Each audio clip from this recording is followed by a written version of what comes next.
बाईचं टाकर खेळावंय का ते? तुम्हाला तर माहिती आहे बिना विषयाची मी कोणालाच बोलत नाही. तर मॅटर असा आहे, माया मित्र मला तेव्हाच आठवण करते जेव्हा त्याला माझ्या ब्लॉग मध्ये पोरी दिसतात. सॉरी असं नाही की सर्वच, पण क्वचित.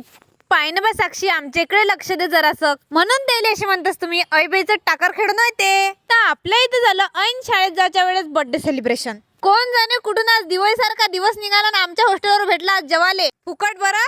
मग माझ्या प्रिय सखीनं सांगितलं मला की बाई हे 4 दिवशी चांदणी आहे, 5व्या दिवशी अंधेर आहे. वा वा वा. तुम्हाला तर माहित आहे मोठ्या मोठ्या कॉलेजात अशा गोष्टी घडतच राहते दिखावा दाखवासाठी. अरे बाई माया हातचं काम थांबवून स्वतःचं रिकामं काम करत होती. सिरियसली गाईज, स्वतःची लॅब तर झामलतो दुसऱ्याची लॅब झामलून काढतो म्हटलं. कसं आपल्या आजूबाजूनं काय चालू आपल्याला माहित असायला पाहिजे. पार्वती पते हर हर महादेव.